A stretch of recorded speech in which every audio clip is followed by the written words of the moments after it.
بسم اللہ الرحمن الرحیم۔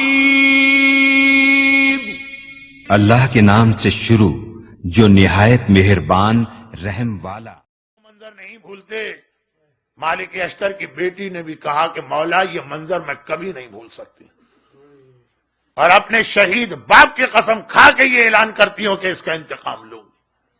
کیا منظر! بازار کوفہ میں جب سیدانیوں کا لٹا ہوا قافلہ داخل ہوا،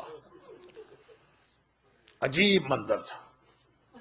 کائنات کا سب سے عزت دار گھرانہ، کائنات کا سب سے محترم گھرانہ، آج حبشہ اور دیلم کے قیدیوں کی طرح سے رسیاں باندھ کے اس طرح بازار میں لے جایا جا رہا۔ جب یہ قافلہ جا رہا، بازار میں داخل ہوا، حکم حاکم بھی ہے، سارے مرد گھروں سے باہر سڑک پہ کھڑے ہو کے ہی تماشا دیکھیں، ساری عورتیں مکان کی چھتوں پہ تیار ہو کے بیٹھے، اور ہر باپ اور ماں اپنے بچوں کو عید کی طرح سے نئے کپڑے پہنائے، پورا منظر ایسا بنے جیسے آج عید کا دن ہے اور خوشی منائی جا رہی۔ کوفے کے اوباش اور بدماش قسم کے لوگ، انہیں تو اللہ موقع دے، طنز، تانے، تالیاں پیٹنا، مذاق اڑانا، توہین آمیز جملے کہنا، اتنا اینٹی کلائمیکس۔ ایک مہینے پہلے مسلم ابن عقیل کے ہاتھ پہ بیعت کرنے والے اتنے جلدی بھول گئے۔ بس یہ ایک ایسا منظر کہ سیدانیوں کے سر تو جھکے ہیں، میرا مظلوم آقا، اللہ نے ایک ایسا امتحان لیا ہے، نگاہیں نیچی کر کے آگے بڑھ رہا۔ حاکم کا حکم آیا، قافلے کو روک دو۔ قافلہ رک گیا۔ سجاد کے کان میں کسی خاتون کے رونے کی آواز آئی، ہچکیاں لے کے روتی جاتی، کہتی جاتی ہے مولا مجھے اپنے شہید باپ کے خون کی قسم کھاتی ہوں، یہ منظر کبھی نہیں بھولوں۔ مولا اگر میں زندہ رہی تو آج کے اس منظر کا انتقام لے کے دکھاؤں گی۔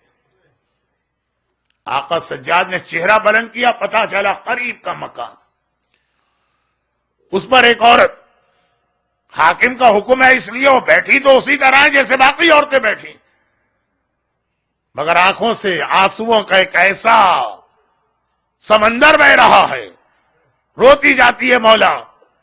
امام سوال کرتے ہیں تو ہے کون؟ کہا مولا میں مالک اشتر کی بڑی بیٹی ہوں،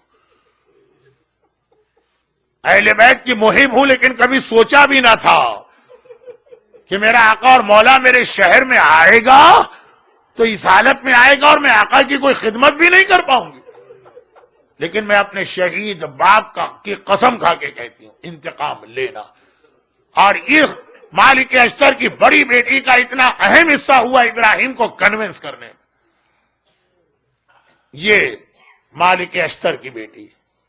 اور ادھر سجاد کو ایسا لگا یہ اہل بیت اطہار، یہ ان کا کردار، یہ ان کی عظمت، ایسا لگا عین اس موقع پر جیسے کوئی میرے گھٹنوں کے قریب کھڑا ہوا، جھک کے دیکھا تو ایک چھوٹا بچہ کھڑا۔ آقا سلام لیجیے۔ مولا نے پوچھا تو کون؟ یہ یہاں اکیلا کیسے آ گئے؟ کہا میں نہیں آیا، مجھے میری ماں نے بھیجا، میں حبیب ابن مظاہر کا سب سے چھوٹا بیٹا ہوں۔ جیسے ہی حبیب کا نام زینب کے کانوں میں پڑا، زینب نے کہا یہ بتا تیری ماں کہاں ہے؟ قریب کے گھر کی چھت سے آواز آئی شہزادی آپ کی کنیز صبح سے آپ کے انتظار میں یہاں بیٹھی ہوئی۔ بس جیسے ہی یہ سننا تھا زینب نے کہا بیوہ حبیب میں تو کب سے تجھے تلاش کر رہی تھی، تجھے تیرے شوہر کا پرسہ دینا۔ زینب کبریٰ تجھے تیرے شوہر کا پرسہ دیتی۔ شہزادی کوئی آپ کو بھی پرسہ دینے والا ملا؟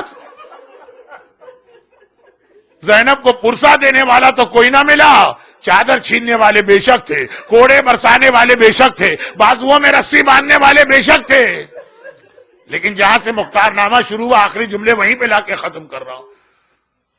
میں نے جملہ کہا نا کہ شہزادی آپ ہر ایک کی بیواؤں کو پرسہ دے رہی ہیں، کوئی ہے آپ کے غم میں شریک؟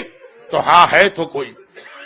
تاریخ کا فقرہ ہے کہ جب یہ قافلہ ابھی میں پڑھ رہا تھا، قافلہ کوفے میں آ گیا، رک گیا بازار میں، اور رکا بھی بڑی عجیب وجہ، کبھی کانفلکٹ آف انٹرسٹ ہوتا عمر سعد کو جلدی ہے قافلے کو بڑھا کے لے جانے کی. جلدی کس بات کی؟ دربار میں جاؤں گا انعام پاؤں گا، انعام کی جلدی.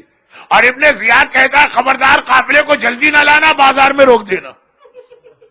عمر سعد کو جلدی تھی نا تو پوچھتا آخر کیوں روک دوں؟ دو وجوہات بتا رہا. پہلی بات تو یہ کہتا ہے وہ لعین ابن لعین، میرا دل نہیں بھرا. اگر ایک لمحے میں یہ قافلہ کوفے سے گزر گیا، میرا دل چاہتا ہے کوفے کا ایک ایک مرد محمد کی بیٹیوں کا تماشا اچھی طرح سے دیکھ لے. جب تک کہ سب دل بھر کے یہ تماشا نہ دیکھیں میرا دل نہیں بھرے گا. اور دوسری بات کیا کہتا؟ ابھی میرے دربار کی سجاوٹ اور ڈیکوریشن انکمپلیٹ ہے. محمد کی نواسیاں جلتے سورج میں جلیں کوئی حرج نہیں ہے، یہ بچے پیاس سے بلکے کوئی حرج نہیں ہے، میرے دربار کی سجاوٹ پہلے ہونی چاہیے. وہی دربار جس سے ربط دے کے آخری جملے مصائب کے پڑھتا ہوں کہ جب یہ تو بازار کوفے کی بات ہے نا، جب قافلہ کوفے کے دروازے سے داخل ہوا اور وہیں سے یہ ایگریسو مجمع، یہ دشمن مجمع کھڑا ہوا. دروازے میں تو خالی مرد ہیں، عورتیں تو نہیں ہیں وہ مکان کی چھتوں پر. اور ہر طرف سے اہل بیت کا مذاق اڑایا جا رہا. مورخین نے تو لکھ دیا، ہم سے وہ لکھ رہے ہیں، ہسٹورین لکھ رہے ہیں، ہم وہ جملے بھی کوٹ نہیں کر سکتے جو اس وقت محمد کی بیٹیوں کو دیکھ کر کوفے کا یہ مجمع کہہ رہا. زینب سر جھکائے، بالوں سے چہرہ چھپائے، نانا کے دین کو بچانے کے لیے ہر امتحان دے رہی. ہاں اس میں زینب کے کان میں ایک آواز اپنی حمایت کی آئی.